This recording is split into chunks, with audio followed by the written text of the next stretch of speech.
BBC Breakfast was brought to a halt as John Kay and Sally Nugent had breaking news for TV viewers. BBC Breakfast was interrupted on Tuesday, the 21st of January, in order to make way for a breaking news segment. A breaking news banner appeared on the screen before John Kay and Sally Nugent interviewed the Shadow Home Secretary Chris Philp via video link. It comes as the hosts discussed the public inquiry into the 3 murders committed by Axel Rudakubana in Southport last year. As the interview got underway, it was revealed that Prime Minister Keir Starmer will deliver a statement to the public at 8:30 a.m. He is due to address the public inquiry into the Southport attack after Rudakubana pleaded guilty on Monday, the 20th of January, to killing B.B. King, Elsie Stancombe, and Alice da Silva Aguiar at a dance class on the 29th of July 2024.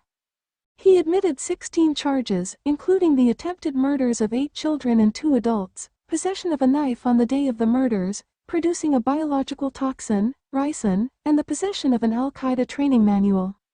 Speaking on BBC Breakfast on Tuesday, the Shadow Home Secretary spoke about the inquiry as another breaking news banner appeared on the screen.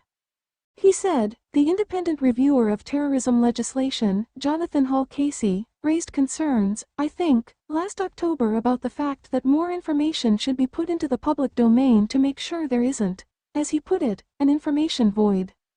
We obviously saw those terrible and completely unacceptable riots after the appalling murders, and I would like to see this inquiry also look at whether the government and police in CPS should have put a bit more information into public domain, as Jonathan Hall has suggested they ought to."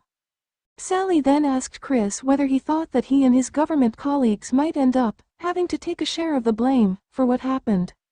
Responding to her question, the Shadow Home Secretary said, "I'm not going to speculate about what this inquiry is going to find.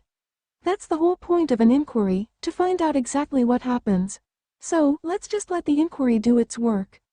I strongly support establishing the inquiry, and as I say, if there are recommendations that it makes to keep people safe, then I'm sure parliamentarians across the whole spectrum would support those recommendations."